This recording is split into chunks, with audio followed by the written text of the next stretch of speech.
Hello, welcome to the Cultured Bumpkin, and this is a recording of my sleep podcast, Ode to a Mockingbird. Where do I get Ode to a Mockingbird from? I get it from John Keats and his poem, Ode to a Nightingale. Now, the mockingbird is the state bird of Mississippi, where I am, but John Keats um, wrote a lot of great poems. And in the Romantic period, I really like his stuff, and so I named my sleep podcast after him, or after that poem. So we're reading out of this one. We will be reading out of The Dimensions of Poetry, which has a lot of poetry through, the last 500 years in it. We'll be reading maybe something from Treasury of Poems, a collection of the world's most famous and familiar verse. And then from the great American poets, Whitman, Dickinson, Frost. Now, this is I got this at Borders Bookstore when I was in the Army. Borders is out of business. So this book is out of print.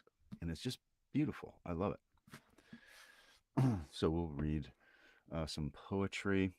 And that'll be for the podcast episode. First off, here's one by Emily Dickinson.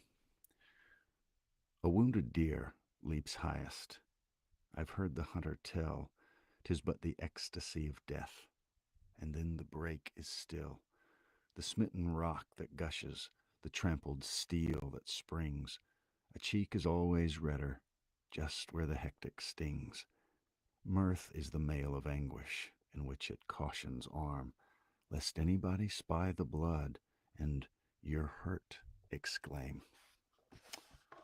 Emily Dickinson. Here's another one. The heart asks pleasure first, and then excuse from pain, and then those little anodynes that deaden suffering, and then to go to sleep, and then, if it should be the will of its inquisitor, the liberty to die.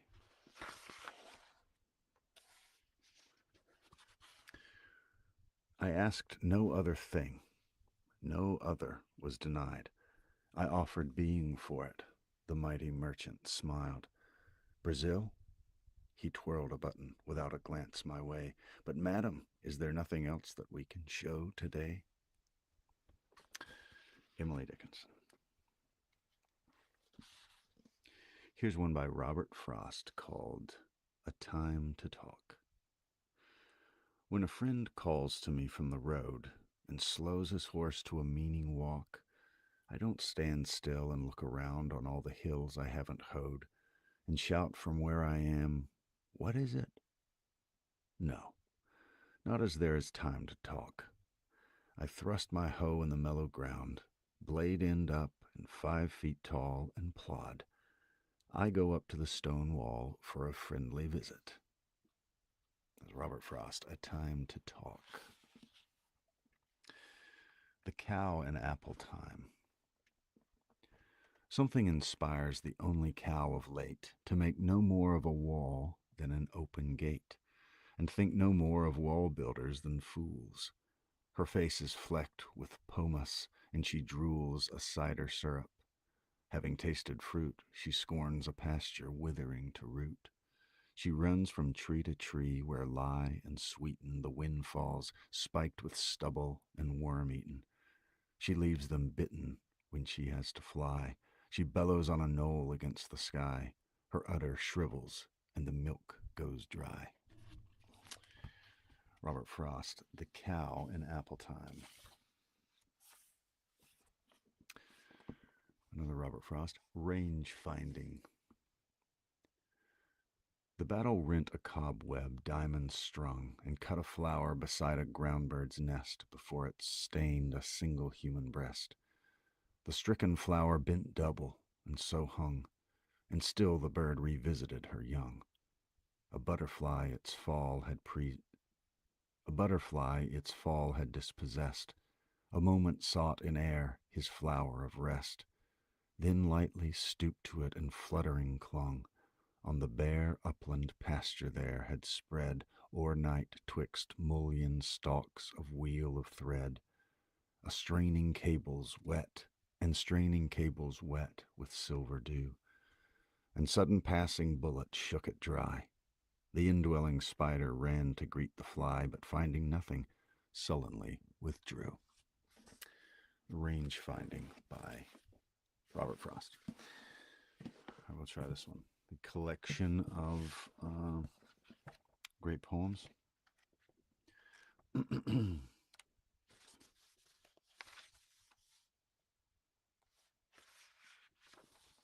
Here's one by Ella Wheeler Wilcox called Growing Old. The days grow shorter, the nights grow longer, the headstones thicken along the way, and life grows sadder, but love grows stronger for those who walk with us day by day.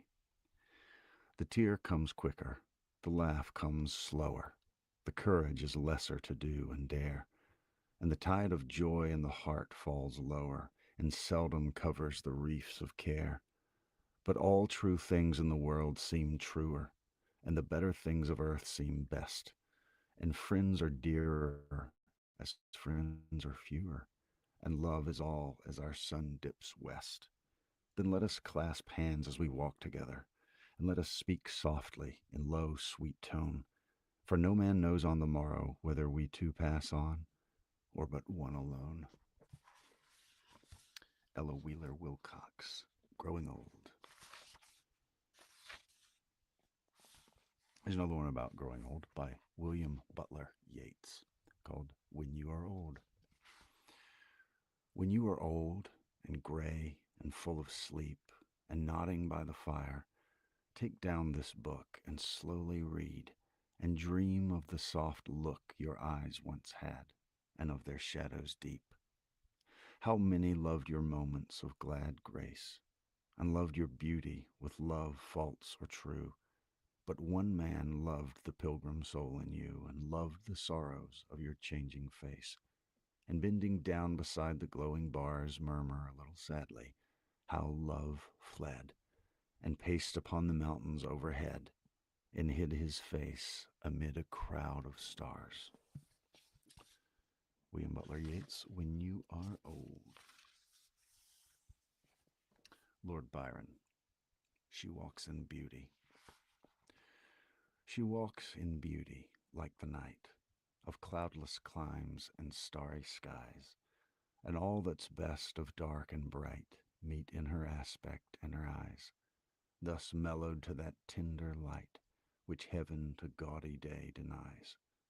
One shade the more, one ray the less, had half impaired the nameless grace which waves in every raven tress, or softly lightens o'er her face, where thoughts serenely sweet express how pure, how dear their dwelling place.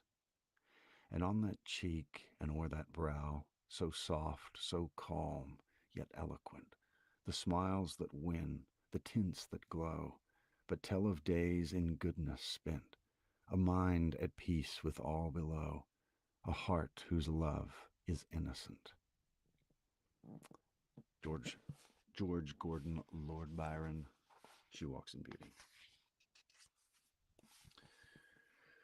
There's one from William Shakespeare. Shall I compare thee to a summer's day? Thou art more lovely and more temperate. Rough winds do shake the darling buds of May, and summer's lease hath all too short a date.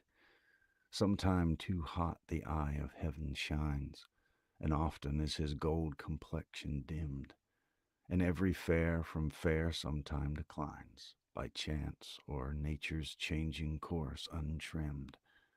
But thy eternal summer shall not fade, nor lose possession of that fair thou owest, nor shall death brag thou wanderest in his shade, when in eternal lines to time thou growest. So long as men can breathe, or eyes can see, so long lives this, and this gives life to thee. William Shakespeare. It's one from John Donne. Death, be not proud. Death, be not proud, though some have called thee mighty and dreadful, for thou art not so. For those whom thou thinkest thou dost overthrow die not, poor death, nor yet canst thou kill me. From rest and sleep, which but thy pictures be, much pleasure, then from thee much more must flow. And soonest our best men with thee do go, rest of their bones and soul's delivery. Thou art slave to fate, chance, kings, and desperate men, and dost with poison, war, and sickness dwell. And poppy or charms can make us sleep as well and better than thy stroke. Why swellest thou then? One short sleep past, we wake eternally, and death shall be no more. Death, thou shalt die.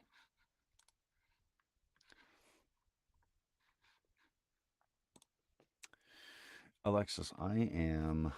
This is called Treasury of Poems. I got it for $3 at um, like a used bookstore in town. It's got everything from probably Shakespeare, maybe a little before Christopher Marlowe, up to well, there's some from the Bible too, so that's before that. And then all the way through, I guess, Robert Frost. And then I have this one, Great American Poets, Whitman, Dickinson, and Frost. Dimensions of Poetry. That's kind of a journey through poetry as well, English poetry. And then poems by Keats, 18 teens and 20s. So I'm recording a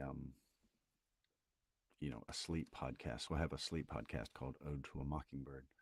So I'll read poems, here. I'm recording them right now, obviously, and then I'll take them and cut out this kind of thing, and then put some background running water or birds or something, and then put it up on the sleep podcast.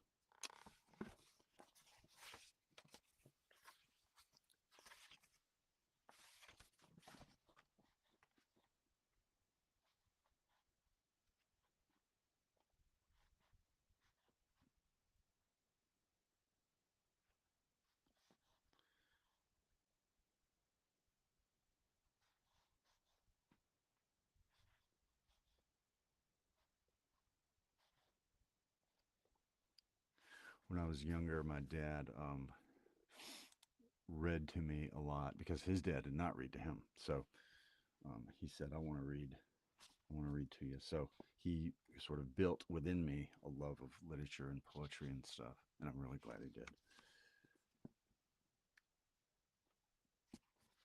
There's one from Dylan Thomas called "Do Not Go Gentle into That Good Night." Do not go gentle into that good night. Old age should burn and rave at close of day. Rage, rage against the dying of the light. Though wise men at their end know dark is right, because their words had forked no lightning, they do not go gentle into that good night. Good men, the last wave by, crying how bright their frail deeds might have danced in a green bay. Rage, rage against the dying of the light. Wild men who caught and sang the sun in flight, and learned too late they grieved it on its way, do not go gentle into that good night. Grave men near death, who see with blinding sight, blind eyes could blaze like meteors and be gay. Rage, rage against the dying of the light. And you, my father, there on the sad height, curse, bless me now with your fierce tears, I pray. Do not go gentle into that good night. Rage, rage against the dying of the light. Dylan Thomas.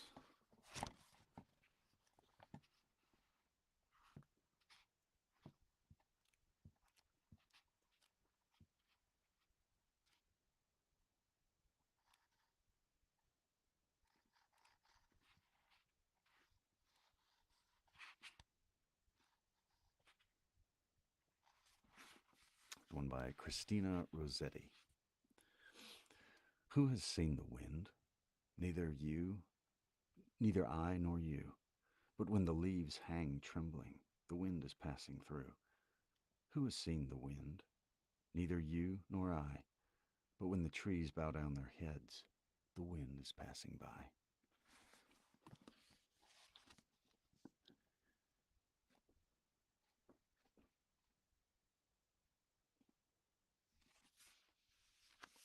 Elizabeth Barrett Browning. How do I love thee?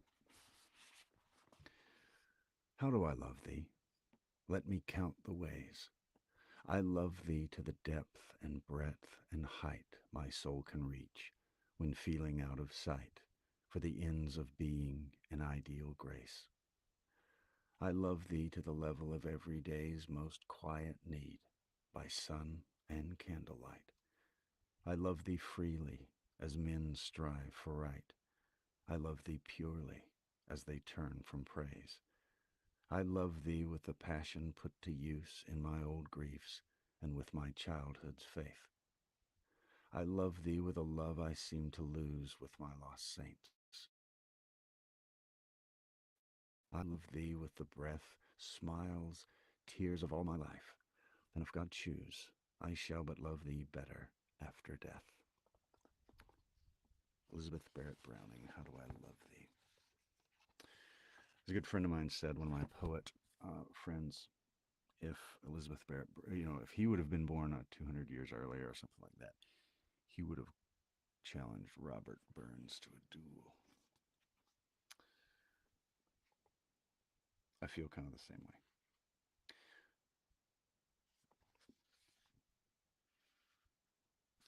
Here is Alfred Lord Tennyson, If Love Be Love.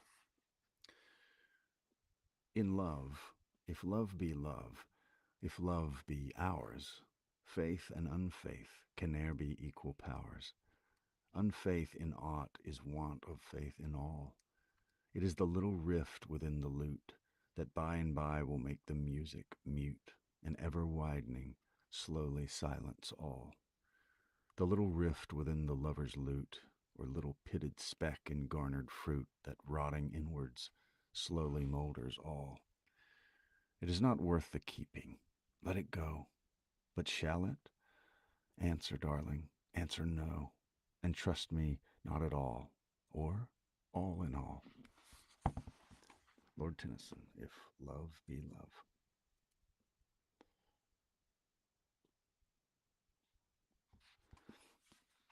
There's another Elizabeth Barrett Browning, If Thou Must Love Me. If thou must love me, let it be for naught except for love's sake only. Do not say, I love her for her smile, her look, her way of speaking gently, for a trick of thought that falls in well with mine, and certes brought a sense of pleasant ease on such a day. For these things in themselves, beloved, may be changed, or change for thee, and love so wrought may be unwrought so. Neither love me for thine own dear pity's wiping my cheeks dry. A creature might forget to weep who bore thy comfort long, and lose thy love thereby. But love me for love's sake, that evermore thou mayest love on through love's eternity.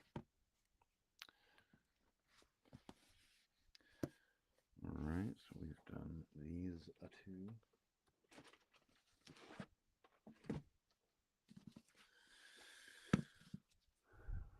Open this one, see what we got.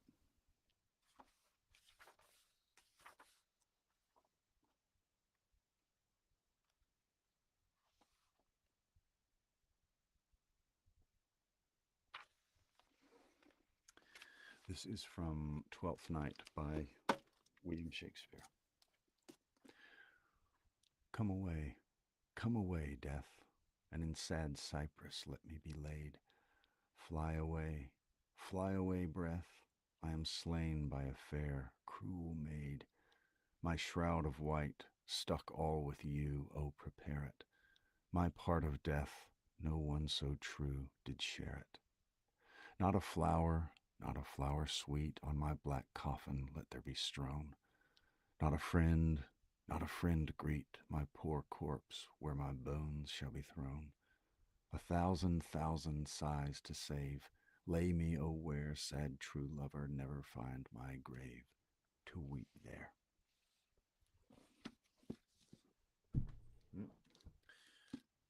And we'll probably close with one from John Keats. Let's do.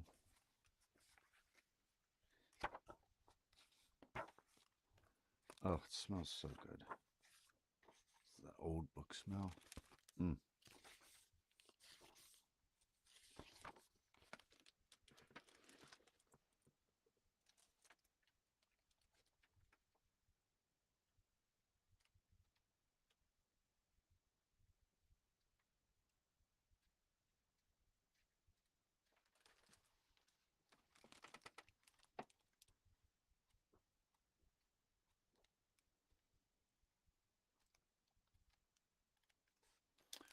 Where is this?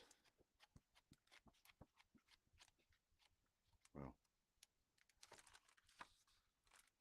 I'll read this, the opening to Endymion. I love the etchings in here. A thing of beauty is a joy forever. Its loveliness increases. It will never pass into nothingness, but still will keep a bower quiet for us, and a sleep full of sweet dreams and health and quiet breathing. Therefore, on every morrow are we wreathing a flowery band to bind us to the earth. Well, whether you're watching live or catching the replay, thank you very much for watching this audiobook recording or this podcast episode recording. Look for the playlist Ode to a Mockingbird, and you will hear poetry read, set to relaxing sounds like rain and running water and birds twittering in the trees. So, yeah, that is it for this recording session. Got me some good poetry, and I will see you next time.